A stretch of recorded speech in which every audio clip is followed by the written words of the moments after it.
दोस्तों, बहुत सारे लोगों को आपने देखा है कि दिनों दिन तरक्की करते जाते हैं, ऊंचाइयां चढ़ते जाते हैं। जिस काम में हाथ डालते हैं वही काम उनका सक्सेस हो जाता है, उसमें ही सफलता मिलने लगती है, भाग्य उनके आगे आगे चलने लगता है। और कुछ लोग बचपन से लेकर अभी उनकी उम्र भी हो गई लेकिन उनका संघर्ष पीछा ही नहीं छोड़ रहा है। किसी भी काम में हाथ डालते हैं या तो चलता नहीं है, नौकरी कर रहे हैं तो मन नहीं लग रहा है, व्यवसाय कर रहे हैं तो चल नहीं रहा है। इसके साथ ही परिवार के सदस्यों का भी उन्हें साथ नहीं मिल रहा है। लाख प्रयास कर रहे हैं, सफल ही नहीं हो रही। ना खुद का कैरियर सेट कर पाए हैं, ना बच्चों का कैरियर सेट कर पाए हैं, ना जॉब व्यवसाय धंधा टिक नहीं पा रहा है। 10 काम बदल चुके हैं लेकिन कोई भी काम सक्सेस नहीं हो रहा है। ना खुद का घर है, कर्ज चढ़ता चला जा रहा है, ज़्यादा कमाने के चक्कर में, और जो भी है वो भी लॉसेस में चला जा रहा है। क्या कारण है, क्या वजह है, और ऐसा क्या उपाय करें जिससे कि आपको ये सारी जो भी मैंने समस्या आपको गिनाई है, यानी कि आपका भाग्य जो आपका साथ नहीं दे रहा है, भाग्य आपका निरंतर साथ देने लगे।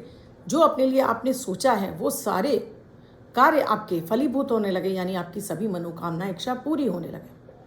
क्या प्रयोग करें जिससे कि मात्र एक प्रयोग से ही आपका भाग्य भाव मजबूत हो जाए, भाग्य निरंतर आपका साथ दे और आपके जीवन में भी सारी सुख सुविधाएं, धन वैभव ऐश्वर्य, कर्ज से मुक्ति, बच्चों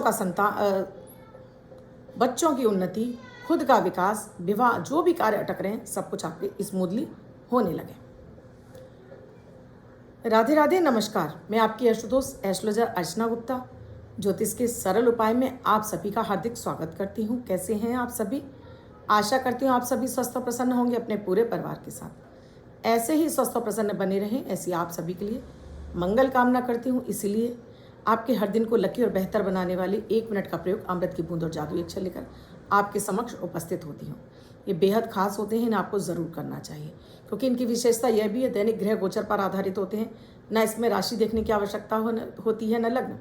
किसी भी देश, किसी भी भाषा, किसी भी धर्म का व्यक्ति करके इन्हें शुभता प्राप्त कर सकता है। आपको इन्हें ज़रूर करना चाहिए।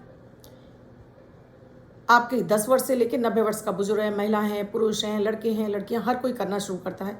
धीरे धीरे मानसिक शांति आने लगती है, ऑरा क्लीन होने लगती है, इम्यूनिटी बूस्ट होने लगती है, घर में मन लगने लगता है, कलह का वातावरण खत्म होने लगता है। आपके अंदर भी अगर गुस्सा है, इरिटेशन है, वो भी आपका समाप्त होने लगता है। दोस्तों, आज मैं बात कर रही हूँ आपके भाग्य भाव की। हर व्यक्ति की कुंडली में जब उसका जन्म होता है, जन्मांक तैयार होता है, उसमें 1 नंबर हो सकता है, 2 नंबर हो सकता है, 3 नंबर हो सकता है, 12 नंबर तक राशियाँ होती हैं।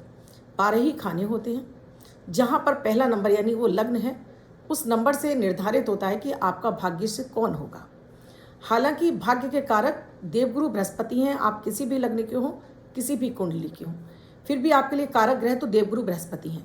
लेकिन उसके अलावा जो लग्न होता है, उस लग्न से जो नवा घर होता है वो आपका भाग्य भाव का घर होता है।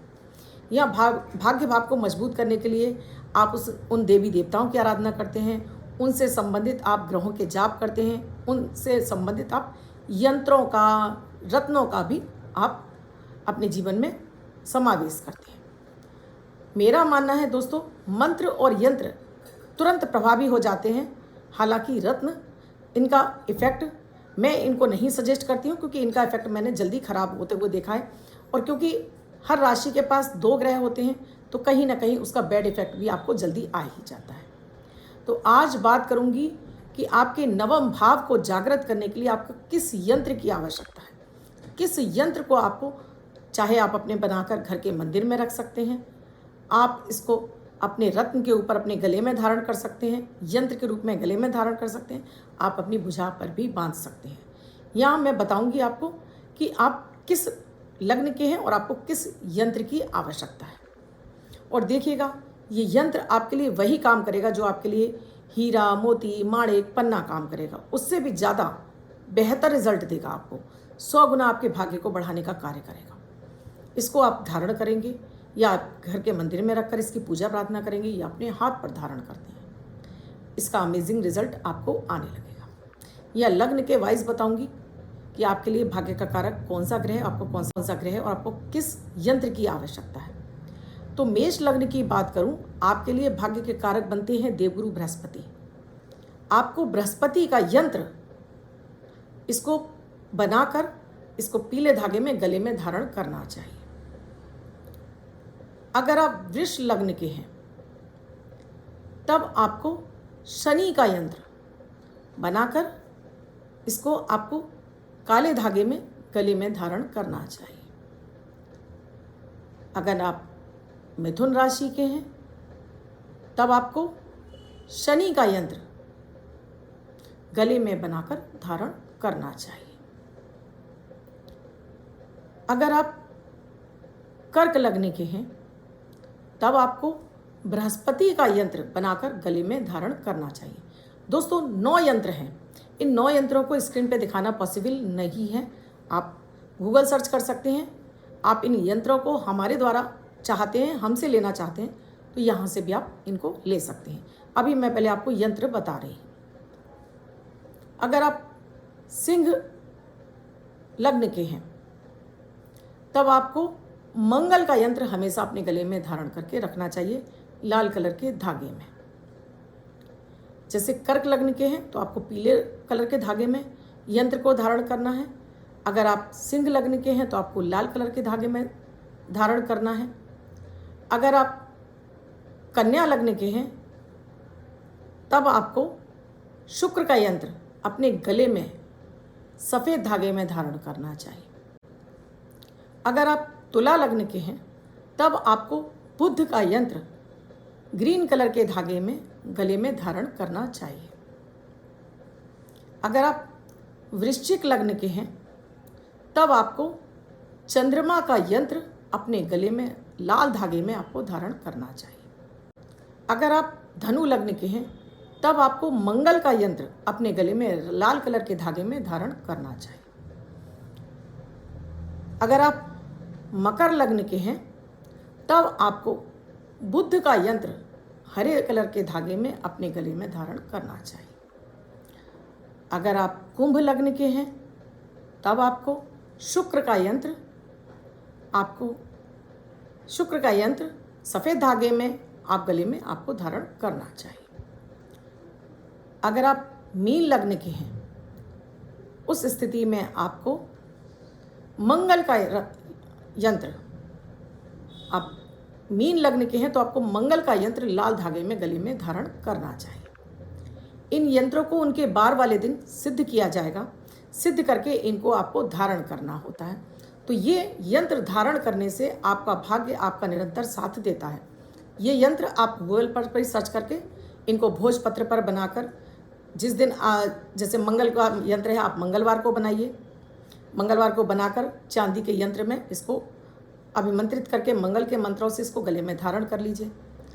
आप अगर बुध का यंत्र बना रहे हैं तब आप उसको ग्रीन कलर से बनाइए और इसको भोजपत्र पर ही सारे यंत्र बनाने होंगे। आपको चांदी के लॉकेट में डालिए और गले में धारण कर लीजिए। कोई भी यंत्र है उस बार वाले दिन आपको मंत्रों से अभिमंत्रित करके इनको गले में चांदी के लॉकेट में आप धारण कर सकते हैं। चांदी का लॉकेट सबसे ज़्यादा शुद्ध होता है, डालकर जो धागा बताया उस धागे में डालकर धारण कर सकते हैं। और इसको विशेष रूप से आप अभिजीत मुहूर्त के समय आप अभिमंत्रित कर लीजिए। इनका कम से कम किसी भी यंत्र को अभिमंत्रित करने के लिए उसकी कम से कम 11 माला आपको जाप करनी है। उसके बाद इसको धारण करने के बाद भी प्रतिदिन आप 1 माला भी आप इसका जाप करते रहेंगे तो ये एनर्जाइज रहेगा यंत्र और आपके लिए आपको भाग्य का निरंतर आपको साथ दिलाना शुरू करेगा और आपके कार्य आगे आगे बनने लगेंगे। चाहे वो आपका धन हो, चाहे आपका तन हो, चाहे आपका मन हो, आपको प्रॉपर्टी खरीदनी है, कर्ज से निकलना है, आपको जो भी कार्य अटक रहे हैं वो सारे कार्य आपके सिद्ध होने लगेंगे। भाग्य आपके आगे आगे चलने लगेगा। तो ये यंत्र बहुत चमत्कारिक हैं, ग्रहों के यंत्र हैं। इन्हें तैयार कीजिए और इन्हें गले में धारण कर लीजिए। गले में धारण नहीं करना चाहते तो आप घर के मंदिर में स्थापित कर लीजिए। डेली धूप दीप दिखाइए या फिर अपनी भुजा पर यहाँ भी धारण करके इसको इस्तेमाल कर सकते हैं। अब बात करूंगी अमृत की बूंद जादुई अक्षर की। 26 मई 2024 दिन रविवार। आज का राहु काल है 5:23 से 7:10 तक। इस समय आपको कोई भी शुभ नया कार्यक्रम नहीं करना चाहिए। अभिजीत मुहूर्त का समय है 11:50 से 12:45 तक। इस समय आप कोई भी शुभ नया कार्यक्रम कर सकते हैं। आज की अमृत की बूंद में चुटकी भर फिटकरी अपने मुंह में घुमाइए और कुल्ला कर दीजिए। तो आज आपकी वाणी से बोले हुए कार्य में आपको सफलता मिलेगी। जादुई अक्षर है हा, हनुमान जी वाला हा। इस हा शब्द को रेड कलर के पेन से लेफ्ट हैंड पर कहीं भी लिख कर छोड़ दीजिए। 24 घंटे तक लिखा रहने दीजिए। दूसरे दिन आप नहाएंगे धुल जाएगा। नया शब्द देती हूँ, आप उसको फिर से लिख सकते हैं। आप इसको अपने हाथ पर नहीं लिखना चाहते हैं, छोटी सफ़ेद कागज़ की चिट लीजिए, रेड कलर के पेन से लिखिए, फोल्ड करके पर्स या पॉकेट में रखिए। 24 घंटे तक साथ रखिए। दूसरे दिन फाड़ कर किसी पेड़ की जड़ में छोड़ दीजिए। आप इसे नाली में ना बहाएं। अब जिनका बर्थडे या मैरिज एनिवर्सरी है उनका ये वर्ष शुभ हो, ऐसी आप सभी के लिए मंगल कामना करती हूँ। महिला पुरुष बच्चे जिनका बर्थडे है, वो पति पत्नी जिनकी मैरिज एनिवर्सरी है। 26 तारीख आपकी बर्थडे या मैरिज एनिवर्सरी है, वो इस नंबर को लिखेंगे। वाइट कलर के पेपर पर रेड कलर से 3 नंबर लिखेंगे, फोल्ड करके अपने पास रखेंगे। ये अंक आपको वर्ष भर शुभता प्रदान करेगा। अन्य कोई व्यक्ति 24 घंटे तक लिखकर इसको अपने पास रख सकता है। मैं आपकी एस्ट्रोलॉजर हूँ, वास्तुशास्त्री, न्यूमरोलॉजिस्ट, लाल किताब रीडर। चेहरा और हाथ भी पढ़ लेती हूँ। जीवन में चल रही किसी भी समस्या के निदान के लिए आप व्हाट्सएप मैसेज या कॉल कर सकते हैं। जान सकते हैं क्या है प्रक्रिया, क्या है प्रोसीजर हमसे जुड़ने के लिए। चैनल से पहली बार जुड़े हैं या आपने अब तक चैनल को सब्सक्राइब नहीं किए और आपको मेरे वीडियोस अच्छे लग रहे हैं तो प्लीज़ चैनल को सब्सक्राइब कीजिए। साथ में घंटी के बटन को ऑल पर कर लीजिए, जिससे प्रतिदिन के वीडियो का नोटिफिकेशन भी मिले और आपसे कोई भी वीडियो मिस ना हो। इसमें से कोई भी यंत्र अगर आप अपने लिए चाहते हैं, बनवाना चाहते हैं, यहाँ आप व्हाट्सएप मैसेज या कॉल कर सकते हैं। या आपको कौन सा यंत्र धारण करना चाहिए और वो यंत्र आप यहाँ से लेना चाहते हैं, अपना डेट ऑफ बर्थ टाइम डालकर जान सकते हैं क्या है प्रक्रिया, क्या है प्रोसीजर इस यंत्र को प्राप्त करने के लिए। कल फिर आऊँगी कुछ नया, कुछ अद्भुत सा प्रयोग लेकर। तब तक के लिए राधे राधे।